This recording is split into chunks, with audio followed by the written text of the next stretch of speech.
Apalagi waktu itu saya ngambil jurusannya bahasa Arab. Sastra ya? Bahasa Arab. Jadi Full. bunuh diri sebenarnya. Karena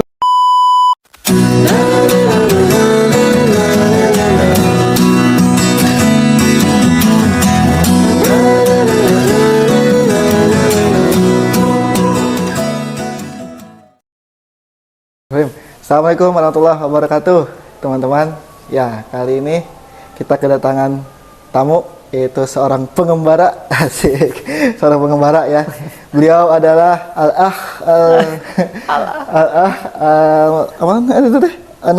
yang mulia teh, Al-Mukarram Aziz, Maulana Aziz, Maulana Abdul Aziz. Oke, selamat datang Mr. Aziz. selamat datang kembali. Ya, selamat datang di Hayu Podcast. Jadi ininya Pak, yelnya tuh Hayu Podcast. Oke. Welcome to Hayu Podcast. Hayu Podcast. Bagus sekali ya. Jadi Pak, podcast ini saya buat pokoknya itulah buat bisa bincang hal yang ringan lah, nggak usah berat-berat. Nggak berat ya, buat untuk belajar ngobrol. Asik. Ngobrol dengan Aziz. Ya, sebelumnya izinkan saya dulu memperkenalkan diri Pak Aziz ya. Kalau salah nanti dikoreksi, silakan.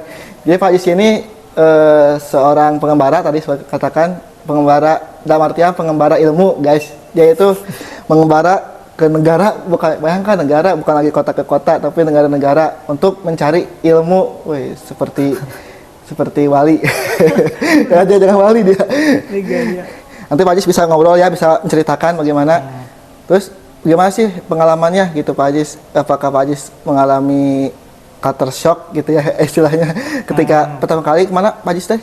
Pertama kali Ke Mesir. Oh, Mesir ya, pertama kali ke luar negeri ke Mesir di tahun 2013. 2013 habis SMA ya. Habis SMA langsung ke Mesir, guys. Bayangkan masa-masa muda ya, masa-masa bebas, tapi dia memilih ke Mesir. Nanti Pak Aziz bisa ceritakan bagaimana pengalamannya, terus apa saja rintangan-rintangannya gitu Pak. Mungkin kita mulai dari Mesir dulu aja lah, dari Mesir. Nah, bagaimana? Oke. Sebelumnya terima kasih udah diundang. Siapa? Mungkin koreksi tadi yang pertama ya, bahwa saya ke Mesir itu nggak langsung dari SMA. Lulus SMA itu 2012 tuh sempet tes seleksi S1 ke Mesir, tapi nggak lolos. Jadi waktu 2012 ke Bandung dulu, kuliah dulu di UIN. Oh, di UIN Bandung. Di Bandung, dapat 3 semester. Jadi waktu setahun setengah. Di tahun berikutnya saya tes lagi ke Mesir, baru dapat gitu. Jadi tapi di tahun kedua itu sebenarnya banyak tes yang saya ikutin, nggak cuma Mesir. Gitu. Jadi ketika 1 tahun pertama di UIN Bandung tuh saya ikut tes ke Turki, saya ikut tes ke Sudan. Bahkan waktu itu udah lulus ke Sudan. Cuman waktu itu nggak dapat izin lah dari orang tua, karena di Sudan cuma 2 musim panas dan panas banget. Oh, nggak ada. Katanya ya pada waktu itu, jadi nggak diizinin lah. Sudan itu Arab ya? Afrika, masih Afrika. Di bawahnya Mesir, masuk Afrika. Tes Mesir terus dapat, baru berangkat ke Mesir. Jadi saya berangkat ke Mesirnya 1 tahun setelah lulus SMA. 1 tahun. 1 tahun, iya 1 tahunan lebih. Berarti di UIN dulu ya? Di UIN dulu, baru ke Mesir. Terus ya udahlah, terdampar di Mesir. Kelamaan kedamparnya, 6 tahun saya. 6 tahun guys. 6 tahun 8 bulan saya di Mesir. Tapi BTW kenapa pengen banget ke Mesir gitu? Kan udah di UIN gitu. Why? Karena itu kayak cita-cita dari SMP. Ya. Jadi waktu pertama kali masuk kelas 1 SMP lah waktu itu, di pesantren kan, di Muhajirin. Waktu saya masuk itu ada si Kang Lutfi namanya, kenal nggak? Kang Lutfi, alumni Muhajirin juga. Itu yang alumni pertama yang ke Mesir. Si Kang Lutfi. Jadi saya masuk Muhajirin, Kang Lutfi itu berangkat ke Kairo. Memang kita nggak pernah ketemu, cuman pada waktu itu nggak cerita juga sebenarnya. Cuman waktu itu baru ya anak 1 SMP, terus ngelihat ternyata bisa juga ya ada orang senior yang ternyata kita di satu alma mater, meskipun nggak kenal tapi ternyata dia bisa ke Mesir gitu. Nah dari situ mulai mencari tahu lah Mesir tuh di mana, kayak apa dan sebagainya. Mungkin kalau pada waktu itu ketemunya alumni ke Amerika, mungkin Amerika dulu ya yang dicari. Cuman kebetulan aja pada waktu itu alumni pertama yang saya tahu itu ternyata ke Mesir. Mesir. Jadi nyari tahu Mesir, terus jadi dari kelas 1 SMP MTS waktu itu udah nyari tahu tentang Mesir. Tapi belum ada keinginan, cuman kayak penasaran, oh ada negara namanya Mesir, kebudayaannya begini dan sebagainya.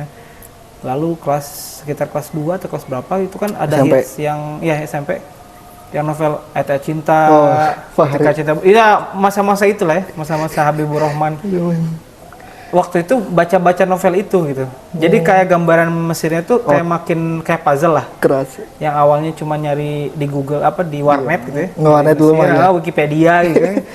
Ternyata mulai ada tambahan referensi gitu. Oh, ternyata di versi novel Mesir itu digambarkan begini. Terus sampai akhirnya lama-lama jadi sugesti sendiri gitu kayak, oh kayaknya saya pengen ke Mesir deh. Harus ke Mesir berarti ya dari situ. Jadi kalau ditanya sejak kapan pengen ke Mesir, dari kelas 1 SMP tuh udah ada gambaran. Bahkan itu tuh kayak udah jadi rutinitas doa gitu. Ya Allah pengen ke Mesir itu. Udah bukan lagi doa sesekali, tapi kayak oh ada momen mustajab. Kan misalnya kalau Jumatan doa apa di antara 2 khutbah kan katanya mustajab. Itu tuh dari SMP tuh udah pengen doa ke Mesir, bahkan saking pengennya ke Mesir, doanya itu udah sangat detail. Bukan cuma ya Allah pengen ke Mesir, tapi kayak lebih detail, misalnya ya Allah ketika di Mesir nanti saya pengen hidup enak. Ya Allah ketika di Mesir nanti saya pengen ketemu sama orang yang misalnya yang baik. Detail banget. Ya Allah ketika di Mesir nanti saya kuliah pengen pelajarannya gampang. Jadi teknis banget itu udah disampaikan dari SMP itu. Jadi gambaran Mesir tuh kayak udah saya pasti kesana. Gitu. Sudah dirancang. Memang udah sedetail itu, makanya ketika 2012 lulus SMA tes dan gak lulus tuh patah hatinya luar biasa waktu itu. Galau ya. Karena seenggaknya 6 tahun sejak 6 tahun lalu saya udah doa pengen ke Mesir. Makanya di tahun berikutnya saya nyoba lagi dan berhasil. Tapi memang selama di Mesir menyenangkan sih. Menyenangkan. Dan saya ngerasanya mungkin karena saya doanya udah lama dan detail-detailnya udah saya sampaikan dari lama juga. Jadi ketika di Mesir saya ngerasanya saya kayak ngejemput doa satu-satu gitu. Nggak ngejemput asalnya. Alhamdulillah saya ketemu teman yang baik dulu. Saya doa pengen teman yang baik misalnya gitu. Atau alhamdulillah saya bisa misalnya bisa kerja, bisa punya penghasilan pertama misalnya. Itu terjadi di Mesir gitu. Dan kayak waktu itu ini waktu itu saya doa kayak gini. Jadi kayak ngejemput doa satu-satu. Dan memang apa ya? Ya banyak kejutannya lah ketika di Mesir. Kejutan yang menyenangkan gitu ya. Kejutan menyenangkan. Kejutan yang menyenangkan. Jadi 6 tahun di Mesir tuh ya untuk studi S1 sih lama ya. S1 itu tuh ya? S1 tuh 6 tahun lama banget ya, kelamaan malah. Lama. Ya idealnya 4 tahun dong beres gitu. Tapi waktu itu saya tuh angkatan pertama di Mesir yang diwajibkan kelas bahasa dulu tahun pertamanya. Kelas bahasa? Jadi kita belajar bahasa Arab dulu 1 tahun, nggak langsung semester 1 kuliah. Tapi jadi ada kelas persiapan bahasa dulu waktu itu 7 bulan kalau nggak salah, 8 bulan. Kayak pelatihan. Kayak kursus lagi lah. Kayak kursus banyak menyamakan standar kemampuan bahasa Arab untuk mahasiswa asing gitu. Oke, bentar. Kalau ke Mesir itu biaya sendiri atau beasiswa atau? Biaya sendiri. Biaya sendiri mandiri. Jadi kalau dulu nggak tahu ya yang sekarang, tapi kalau yang dulu itu sistemnya kita semua tes di Kementerian Agama, lalu nanti misalnya si Kementerian Agama akan meranking hasil tes 20 teratas itu beasiswa. 20 beasiswa itu dalam artian dia berangkat pesawatnya udah ditanggung, tinggal di sana yang udah gratis kuliah, tinggal di asrama, makan udah ditanggung, dapat uang bulanan, enak lah sampai akhir itu. Sampai akhir. Termasuk pulangnya juga nanti dapat tiket lagi dan sebagainya. Tapi urutan 21 ke bawah misalnya tergantung nih si Azharnya. Misalnya Azhar ngebuka kuota tahun ini untuk Indonesia misalnya 100 kuota. Jadi akan diluluskan 100 orang, yang 20 pertama beasiswa, yang 80-nya biaya sendiri. Gitu. Dan mungkin bentuk beasiswanya bukan jadi gratis, bukan ditanggung tiket pesawat, tapi kalau di Mesir itu makan. SPP mahasiswa asing dan Mesir itu beda kan? Sama lah, di Indonesia juga sama. Untuk orang Indo misalnya, untuk orang Mesir misalnya kalau di Azhar orang Mesir misalnya SPP per tahunnya 100.000 misalnya. Tapi kalau untuk orang asing misalnya $1.000 atau lebih mahal. Oh, lebih mahal jadinya. Untuk orang Mesir itu pakai uang lokal, tapi untuk asing tuh pakai uang dolar. Tapi bentuk beasiswanya yang Azhar, uang SPP-nya kita yang asing disamakan dengan orang Mesir. Jadi kalau di jurusan lain, jurusan yang kampus-kampus lain itu selalu beda antara orang asing, mahasiswa asing dan mahasiswa lokal. Tapi untuk Azhar, bentuk beasiswanya untuk kita itu bukan jadi gratis, tapi SPP kita disamakan dengan warga lokal. Tapi murah sih, meskipun biaya sendiri murah. Kalau murah gitu mah masih bisa terjangkau lah ya. Murah banget. Kalau masalah itunya, pendidikannya, pelajarannya gitu, apakah sama ya doanya? Pelajarannya gampang. Lumayan susah juga ya. Lumayan susah sih. Berarti itu tuh full Arab gitu Pak, setiap belajar? Full Arab. Ya kecuali pelajaran bahasa Inggris ya. Bahasa Inggris. Ya semuanya pakai bahasa Arab. Apalagi waktu itu saya ngambil jurusannya bahasa Arab. Sastra ya? Sastra Arab. Jadi full. Bunuh diri sebenarnya. Kenapa bunuh diri? Karena pelatihan. Pada waktu itu saya kira bahasa Arab itu jurusan paling mudah. Pada waktu itu. Karena pilihannya tuh ada syariah Islam. Yang mana belajarnya banyak hukum ya. Harus menguasai fikih 4 mazhab, perbandingan-perbandingan. Jadi pada waktu itu saya mikirnya saya nggak mau syariah karena syariah tuh harus menguasai banyak fikih, pasti banyak hafalannya gitu kan. Dalil-dalil. Dalil-dalil dan sebagainya. Perdebatan banyak kan, kayak pendapat misalnya apa ya? Kayak kunut. Iya misalnya kunut misalnya kan, itu kan perdebatan kita harus hafal 4 mazhab kan. Itu baru satu kunut doang, belum yang lain aspek yang lain. Itu satu. Jadi saya mikir saya nggak mau syariah. Terus yang kedua pilihannya di Fakultas Usuluddin tuh ada dakwah, tafsir hadis, tafsir Quran, ilmu hadis, tafsir Quran, filsafat, sama apa ya satu lagi? Kayaknya 5 deh. Ya pokoknya pada waktu itu saya nggak milih ilmu tafsir karena saya nggak hafal Quran. Kan otomatis kalau belajar tafsir Quran idealnya harus hafal Qurannya gitu. Iya. Jadi saya karena nggak hafal Quran, jadi saya nggak milih tafsir. Terus saya nggak milih hadis karena hadis kan banyak ngafalin nama orang kan. Perawi kan harus takrim dan sebagainya.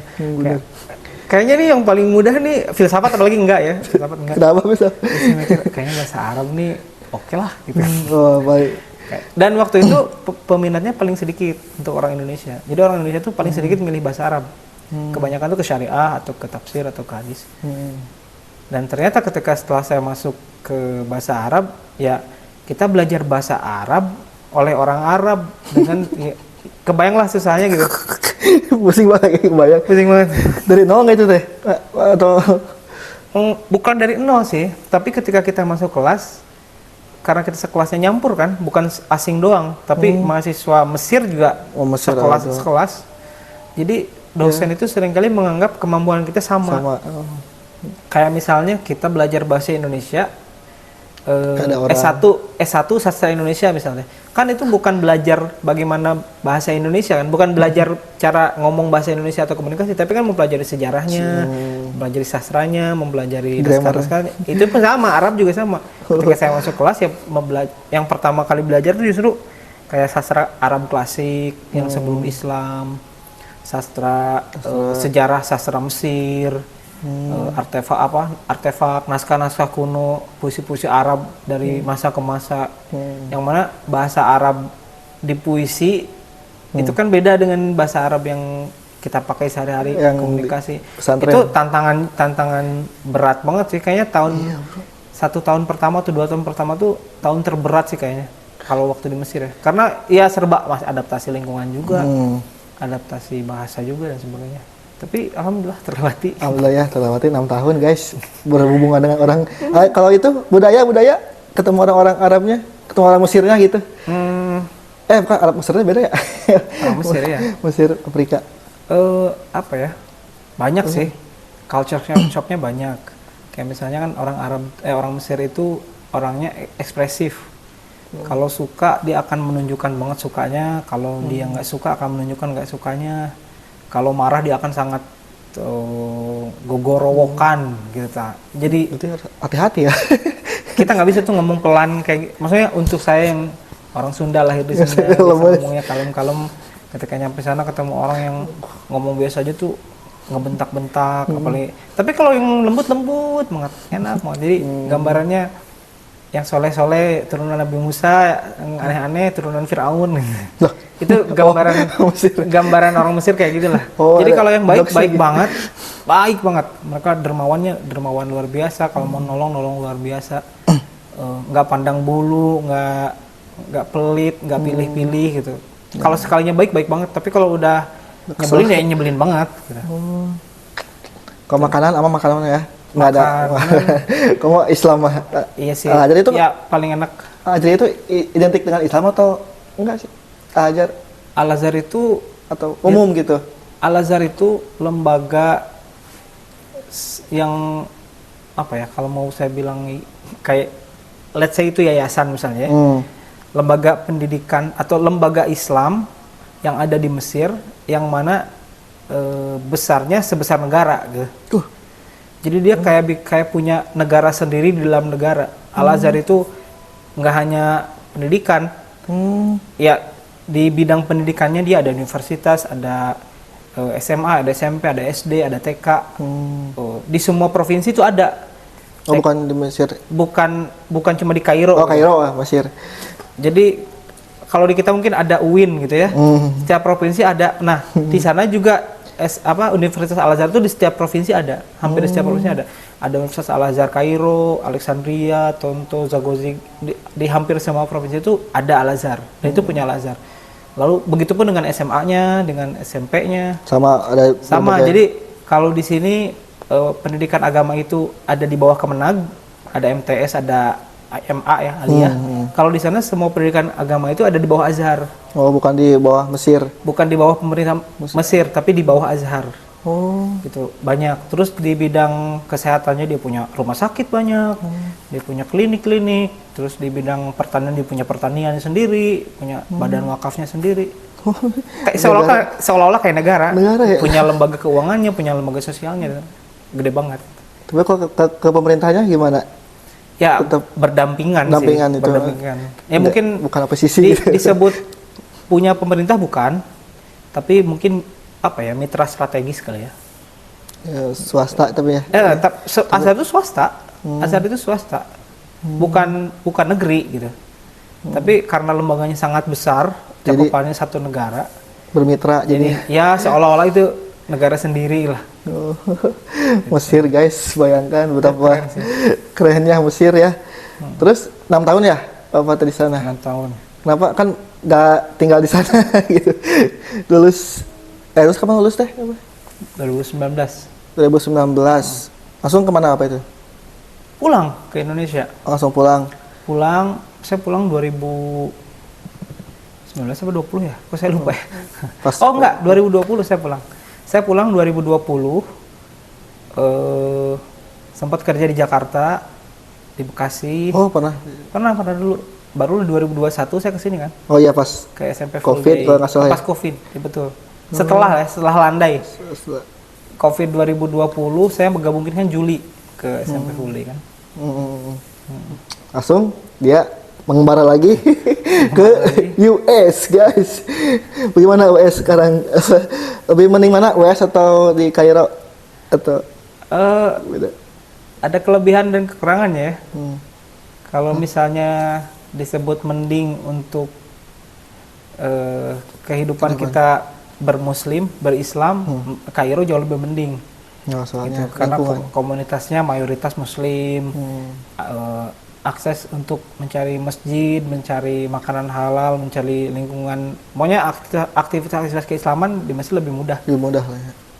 Sama lah kayak di Indonesia ya, mayoritas muslim, enak lah untuk kita sebagai muslim menjalani Islam di Indonesia atau di Mesir itu lebih mudah karena serba mudah aksesnya. Tapi kalau di Amerika kan serba terbatas, masjid sangat jarang. Jarang. Terus mungkin ngedenger azan juga cuma setiap Jumatan doang gitu. Kalau ini nggak ada adzan? Nggak ada, nggak boleh. Kalaupun ada azan ya di dalam masjid internal, nggak bisa keluar suaranya. Mic-nya di dalam. Terus makanan halal juga. Nah, ya pilih-pilih lah gitu. Kita nggak bisa, misalnya gini, saya di Purwakarta mau jajan cilok, mau jajan apa ya, cilor dan sebagainya masih bertukar dagang, kita nggak perlu meragukan kehalalannya, ya beli aja, kita udah yakin itu halal gitu. Tapi kalau di sana kan harus agak pilih-pilih, harus ngelihat oh bahannya apa ya gitu. Tanya dulu. Untuk orang-orang yang sangat strike Islamnya gitu ya, mungkin mereka hanya akan beli di yang berlogo halal aja. Tapi ada juga orang-orang yang ya apapun lah, selama itu bukan babi, it's okay gitu, kita beli gitu. Kalau apa yang mana? Yang halal? Kayaknya yang kedua. Karena susah ya kalau cuma nyari yang halal aja tuh lumayan ya lumayan jarang. Terus kadang jauh-jauhan gitu. Kalau misalnya saya di satu tempat tuh saya lapar, kalau ternyata harus nyari yang halal dulu, ternyata yang adanya masih jauh. 9 km misalnya kan jauh banget. Dan sebenarnya yang terdekat di depan ada yang jual misalnya apa ya? Ayam crispy atau apa? Itu ayam gitu, bukan babi gitu, tapi nggak ada label halalnya, tapi ya udahlah saya uruf aja. Yakin aja. Pernah nggak makan yang nggak halal gitu? Maksudnya yang pernah nggak sengaja gitu? Selama di US nggak sih. Nggak aman. Nggak. Soalnya di sana di restoran apapun atau di bazar atau di kedai sekecil apapun, mereka biasanya suka mencantumkan ingredientnya apa gitu. Karena orang Amerika tuh banyak yang alergi. Jadi setiap makanan yang dijual tuh memang harus detail, bahwa misalnya kita jualan apa, misalnya pecel misalnya, kita harus mencantumkan tuh pecel ini terdiri dari sayurannya apa aja disebutin, ada carrot, ada apa. Terus bumbunya mengandung kacang kah, mengandung telur kah, mengandung gluten atau apa, itu harus sedetail itu. Jadi saya nggak pernah khawatir sebenarnya kalau di sana ketika milih, karena saya bisa baca dengan teliti, oh ini ada babinya atau enggak, ada alkoholnya atau enggak. Kan kayak misalnya di restoran tuh suka ada menu-menu yang misalnya ayam bumbu kecap misalnya. Kan sekilas ayam bumbu kecap doang, tapi ternyata kalau kita baca bahannya tuh suka ada misalnya mengandung wine, anggur gitu ya, alkohol. Itu hal yang lazim tuh mereka masak menggunakan wine itu gitu. Jadi berarti ini haram. Gitulah, maksudnya gampang lah, ingredientnya lebih banyak. Lebih detail aja, lebih detail. Terbantukan lah. Sangat terbantu. Masalah makanan. Jadi kalau jadi ditanya mending mana, kalau untuk berislam ya mendingan Indonesia atau mendingan Mesir. Kalau selain berislam. Tapi kalau misalnya soal ketertiban, soal keteraturan, Amerika jauh lebih enak sih. Lebih teratur. Meskipun lebih banyak aturan ya. Iya, mereka teratur karena banyak aturan gitu. Jadi kayak nggak bisa nyembang sembarangan misalnya, karena semua di zebra cross. Enak sih, sangat teratur, sangat tertib. Rumah-rumah rapi, bersih. Nggak apa ya, jalan lebar-lebar gitu. Enak lah untuk jalan kaki. Ada pedestriannya bagus gitu. Jadi untuk hidup sehari-hari sih saya menyenangkan di sana gitu. Coba di mana sih? Di kota apa? Washington DC. Oh, berarti di ibu kota. Di ibu kota. Kira-kira Amerika itu, dalam pikiran saya itu negara liberal gitu, negara bebas gitu. Memang bebas, tapi kan pada prinsipnya kita bebas untuk melakukan apapun ya, selama nggak mengganggu hak orang lain gitu. Kita punya hak untuk melakukan apapun selama hak kita tidak bertabrakan dengan hak orang lain gitu. Oke, selama aturan ditaati. Selama tidak dilarang berarti boleh dilakukan. Saya sih simpelnya gitu ya. Ya berarti sama aja kayak di Indonesia berarti ya.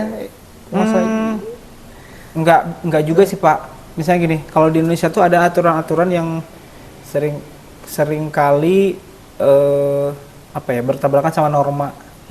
Misalnya gini, saya punya hak untuk lari di lapangan tanpa busana. Tapi saya punya hak kan? Punya hak ya. Tapi kalau saya melakukan itu, kira-kira apa yang akan paling dilakukan? Atau lingkungan ini lakukan? Di video. Entah di video, entah ditegur, entah di apa. Nah, tindakan memvideo menegur itu mengganggu hak pribadi saya untuk keliling-keliling tanpa busana gitu. Nah, kalau di sana nggak ada. Oh. Jadi saya punya hak untuk keliling-keliling misalnya ya, keliling tanpa busana, tapi Anda tidak punya hak untuk nge-video saya, untuk negur saya, untuk apa saya. Kecuali ketika saya keliling-keliling tanpa busana itu saya ngerusak lapangan misalnya, atau ngerusak mobil orang, itu baru tuh boleh ditegur. Berarti ada norma, ada aturan itu ya?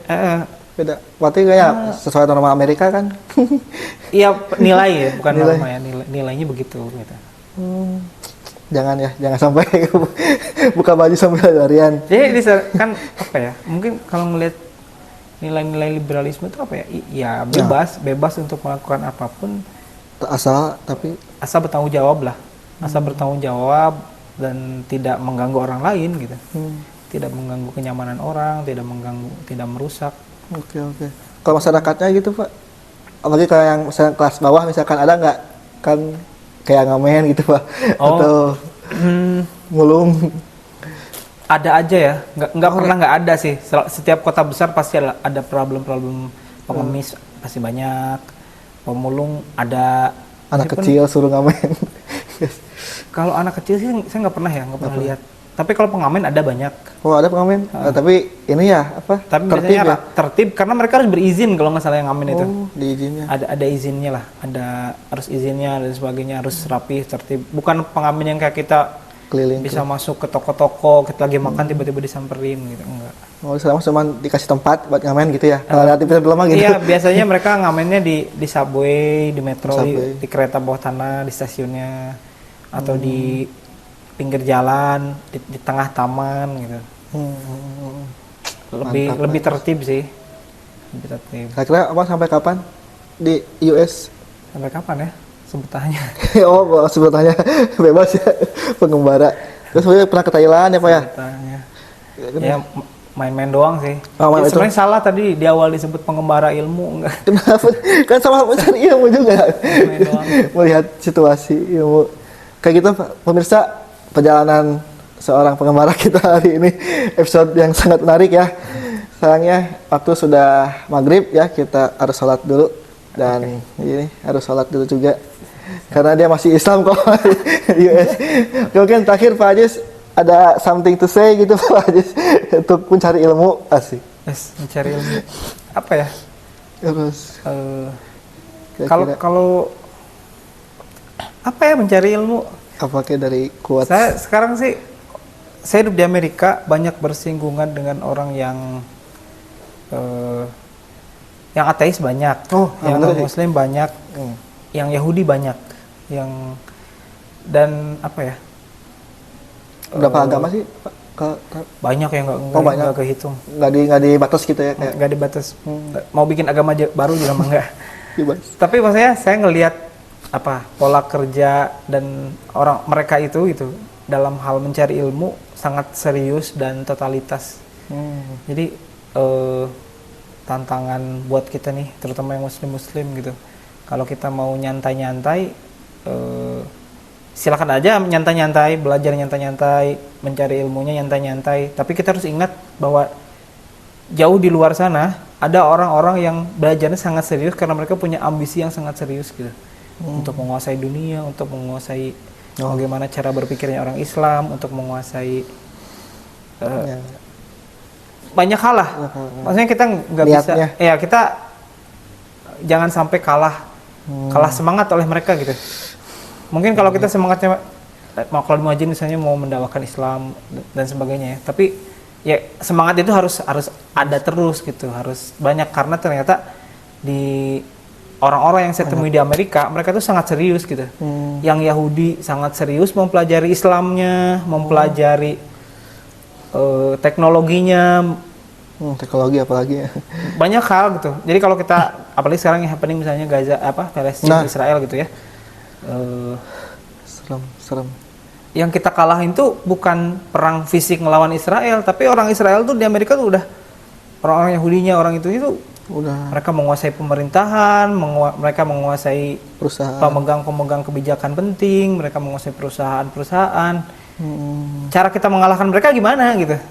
Kita nggak cuma boikot, itu boikot ya salah satu langkah ya, tapi bagaimana cara kita supaya naik kelas gitu, nggak cuma di level boikot, nggak cuma di level demo-demo, nggak cuma di level ngeposting, nge-repost dan sebagainya gitu.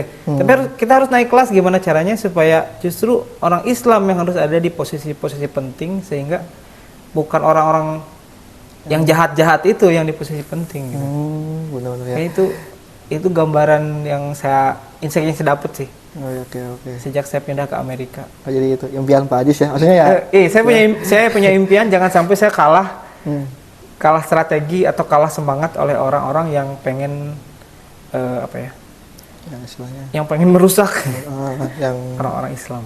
Gitu sih. Keren Pak Ajis ya. Udah itu aja. Oke, thank you Pak Ajis. Maaf ya kalau saya banyak omong isinya. Enggak, aman Pak Ajis. Ya, ya teman-teman, cukup sekian. Kalau ada pertanyaan silakan drop di komen. Asik. Don't forget like, subscribe, and comment ya. See you next time. Wassalamualaikum warahmatullahi wabarakatuh. Oke, Mr. Ajis. Selamat di mana?